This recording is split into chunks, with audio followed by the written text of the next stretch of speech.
Oh My Dog's Bark Back with Jack D and Sean Walsh. Hello and welcome to Oh My Dog's Bark Back, where we hear from you. We love your emails, voice notes and messages so much that we thought you deserved your own episode on Fridays. So keep getting in touch by emailing hello@omdpod.com and follow us on Instagram at omdpod. We're aiming for this to be 15 to 20 minutes, so if you've only got time for a short walk, Bark Back is the perfect lesson, quick, fun and full of your stories. We're going to start today. Sarah, you've got a voice note from Kerry Godliman, who's been in touch. Yep, I'll hand over to Kerry. Hi, Jack, Sean, Sarah, and all you lovely Oh My Dog listeners. It's Kerry Godliman here, joined, of course, by my dog, Molly. It was quite a while ago when we were guests on the pod, so I wanted to share a message that I hope you can include in the show. Firstly, a Molly update. Not much to report, really. She is still as charismatic as ever. Doesn't like really going out much these days. Quite grumpy. I totally can relate. Also, as you know, we're big supporters of the homeless charity St Mungo's. Molly she's among my best friends. I wouldn't say she was absolutely my best friend, but she is among my inner circle of friends, and I'd hate to be separated from her. St Mungo's understand that pets are family, and they offer pet-friendly accommodation to people experiencing homelessness, because no one should have to choose between accommodation and their pet. April is National Pet Month, so it's a great time to shine a light on the amazing support St Mungo's offers to people experiencing homelessness. So, listeners, by supporting St Mungo's, you can help save 2 lives. If you'd like to learn more or to show your support, you can head to mungos.org/pets. Thanks so much, Oh My Dog Gang, for letting me spread the word, and a huge thanks from me and Molly in advance to any listeners who support St Mungo's brilliant campaign. Thank you, and bye for now. Oh, thank you, Kerry. Brilliant. Great message. We've talked about St Mungo's before, but I think it's such a lovely, enlightened idea that because some people are homeless on the streets, and the one you see them with their dogs, and it's awful to think that they might turn down a chance of a bed for the night because they want to be with their dog. That's a great thing that they can do for people in that situation. Yes, absolutely, and also to make it easy for you to look at that, we'll have the link in the episode description. Just look at your phone now; it will be there for you to tap away. And we got a message here, guys, from Poppy, who you remember recently completed or was going to go on the Children's Marathon. She's now completed the Children's Marathon in Brighton, raising money for the PDSA, and she sent in a voice note to tell us how it went. Hi Sarah, Jack and Sean. I just wanted to say a big thank you to all of your listeners for sponsoring me. The money will help a lot of animals in need of treatment. I completed the Children's Marathon this weekend. It was a lot of fun. There you go. Oh, and is this correct that that Poppy has raised £2,580? Yeah, that's a massive, staggering amount of money. Well done, Poppy. And this is going to provide overnight intensive care for several dogs, along with stethoscopes and scales, which are used daily in PDSA hospitals, or be used for life-saving operations. Well, congratulations, Poppy, and thank you everyone who may have contributed to that via Oh My Dog. I think that's wonderful. Well done, Poppy. Yes, and very good, and as well, great voice notes as well. Great voice. There is a space for radio. There's a seat in radio for you in the future. Absolutely. Yes, absolutely. Yeah. What else we got, Jack? Well, we got from Mark and Parker. I believe there's a photo attached to this. He says, "Hi all." He's put brackets, a catch-all phrase to avoid controversy. Good idea. Yeah, I'm not sure. I don't want everyone to just catch on with that. Hi all. I mean, make an effort. Yeah, I mean, at least he's explained that in brackets. But the next person will just put hi all, and then before you know it, they're just not even bothering with names. And that, so yes, you're absolutely right. No, you're right to point that out for future. No one use hi all. It's Seann and Co.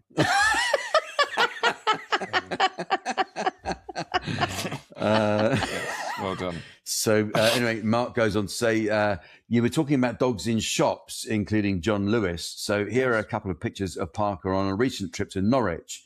He can confirm that Jarrold's, our local big department store, and John Lewis are dog friendly. And I'm sure it's not just Norfolk, but here it seems that most shops are dog friendly.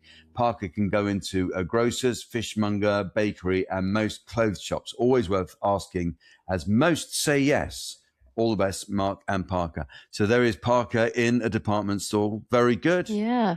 Isn't that great? Very, very nice. Great to see. Yeah, nice to hear lovely. that. I'd like to hear, I'm very happy to hear that.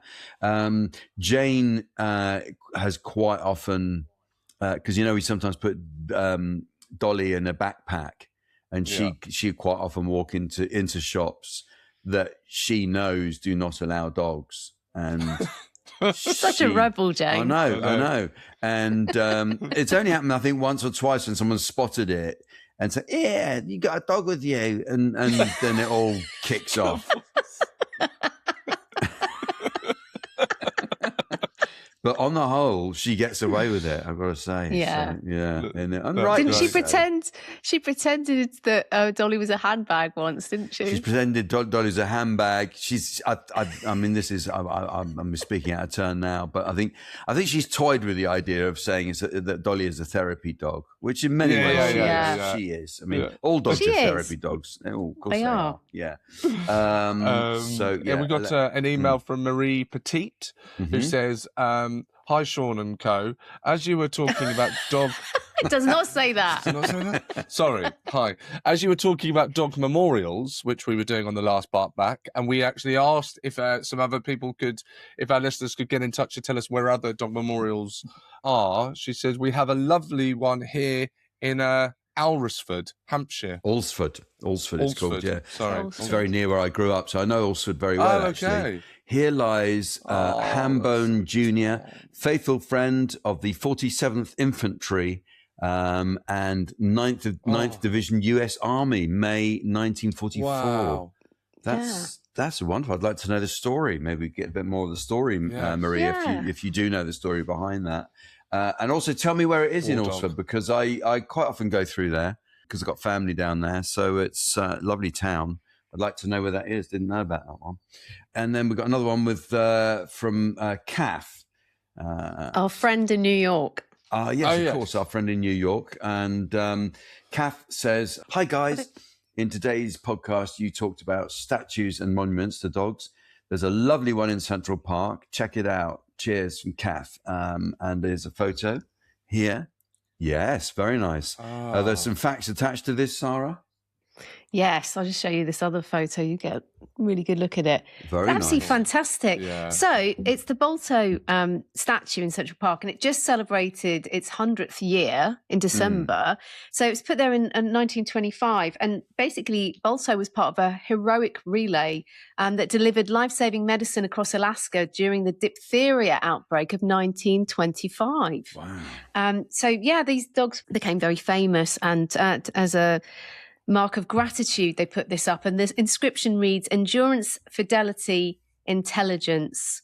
And apparently Kevin Bacon did the voice of Balto in the 1995 film. And he actually was there a couple of years ago in 2022, and he went past and made a video and said, ran into an old friend, which I thought was very nice as well. Very sweet. I played this guy in a movie. I'm not kidding. Fantastic. I'll look out for that. When the next time I'm in New York, I don't know when that will be, but I hope to get back. I'm going to go and see that. Yeah, do. Take a picture next to it. Yes. Yeah, that'd be good. And then we got one from Alex, is in Patagonia. Says, we've heard from Alex before. I think we have, haven't we? Yeah. Hello, Sarah, Jack and Seann, Juniper, Dolly, Mildred. I hope you're all well. Loving the pod, as always. In the subject of smelly dogs, here's my contribution. Instead of ketchup, I use baking soda. I should maybe explain very quickly that we've heard from lots of listeners that ketchup is good for neutralizing the odor on a dog when it's rolled in something horrible. Alex uses baking soda. either as a spray with water, i.e. baking soda diluted with water, but at a pinch, I've also sprinkled it directly on my Smelly dog, and it really absorbs the smells. You do have to give the dog a good brush afterwards when it's dry. My dog is a professional poop roller. I'll spare you the details of all she's found to roll in over the years. Another good trick with hairy dogs is to cut the smelly hair. That's actually the best solution I've found so far, and I never go for a walk without a pair of scissors. Yeah, I can understand that might be the best solution in certain circumstances. A question for Jack. Has Dolly's voice ever come out inadvertently in public? My dog's voice did at the vet's, and it did get me some funny looks. But hey, here's a photo of my dog, the little man, and Chuli in all their glory. They are the sweetest dogs. Adorable, yeah. Look at that little love to all from Patagonia. That's Alex. Oh, thank you very much. To answer your question, I think I've reported on this before, but I have found myself walking along with Dolly, because I quite often hold her when we're on that part of the walk, when we're walking away from the house. And so I will be having a conversation with Dolly, but answering in her voice as well. And I have had a few odd looks from people who just don't understand.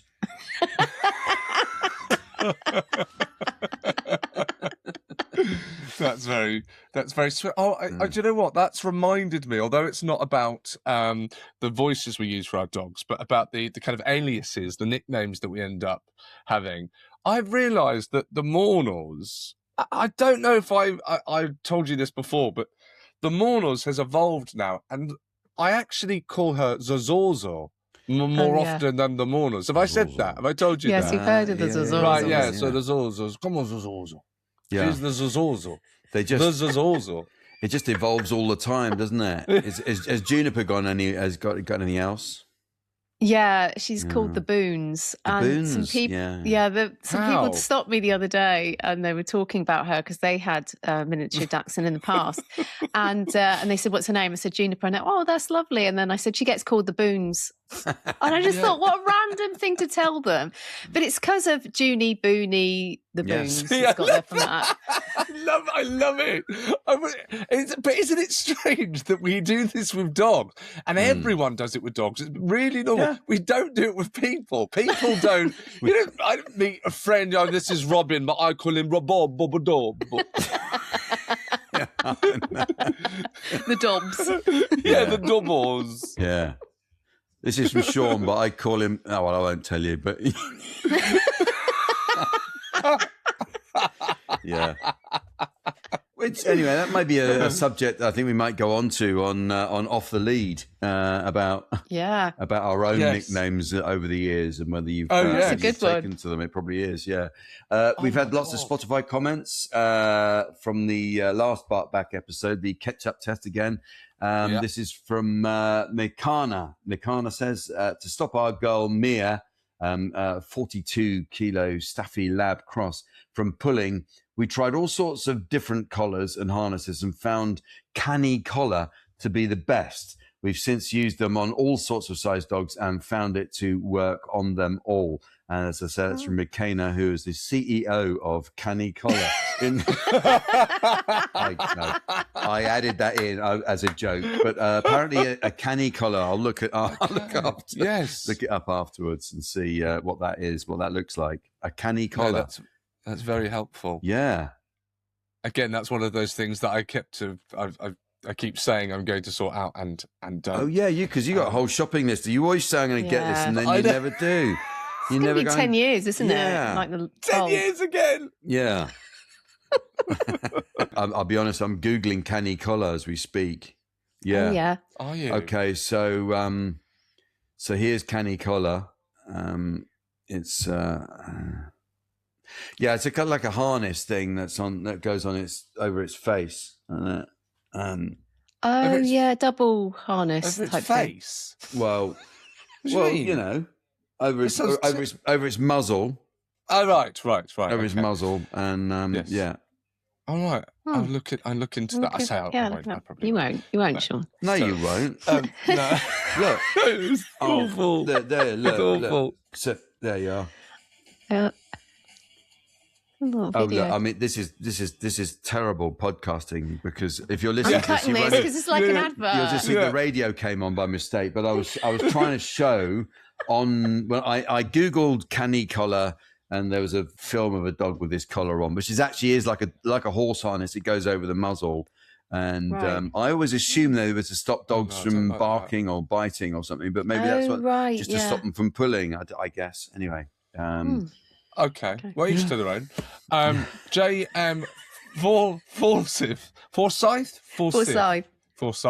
gets in touch again about the monuments to say the one that Jack has mentioned. I mentioned Greyfriars Church. Yes, it's by the George IV Bridge outside Greyfriars Church graveyard. That's okay. Right. Thank you very much. Well, we're both going to Edinburgh, so we will look at that. The three of us are. Don't leave me out. Oh yes, yeah. Sarah's coming as well. Yeah. All right. So we will arrange to get a photograph of all three of us by Greyfriars Bobby. Is that? Yeah. Is that we'll try and do that. Yeah, okay. We'll do that. Sorry, I forgot we're doing Oh My Dog. That's why I. Yeah. Are we doing it in Edinburgh? Aren't we? Are we doing one in Edinburgh? Live one. Yes. Yeah. And Samantha says there's a National Police Dog Memorial in Oaklands Park, Chelmsford, Essex. Great. I mean, that's I'm really loving hearing about all these memorials to dogs. I think it's really. I'm really glad that we started that strand. I've got a message here from Robin Pine. I think this is probably the most important message of this episode, and it says, "I was delighted to hear that more hilarious content is available via Patreon." That's big. Robin continues to say, "So I searched for OMD, following Sean's instructions, got offered more content than I expected, as OMD is a semi-nude photographer."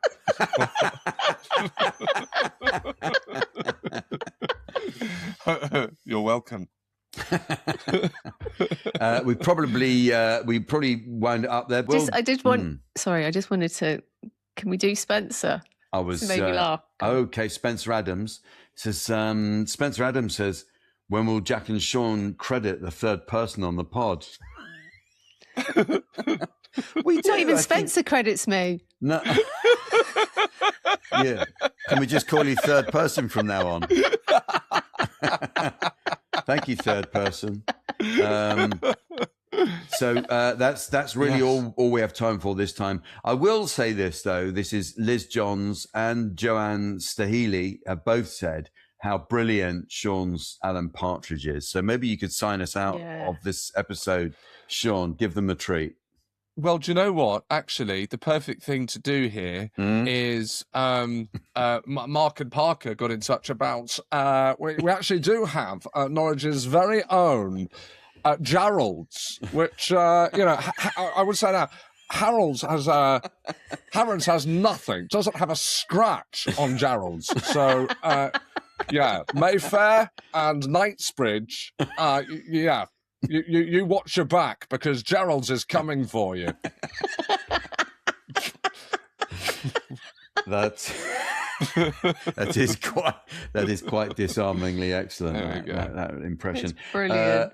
Well, that's it for this week's Bark Back. Thank you for listening, and thank you for all your brilliant messages. Yes, keep getting in touch. hello@omdpods.com, and head to our website, omdpods.com. Keep sending in your voice notes and emails, because this episode is where we hear from you. And also remember that if that's not enough for you this week and you want more, we are over on patreon.com/omdpod. You can just tap the link in the episode description, and we'll be over there now.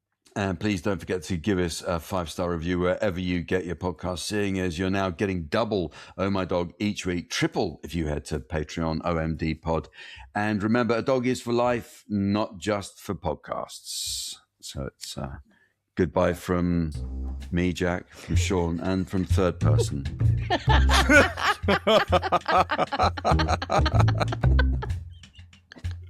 Great. Goodbye from them.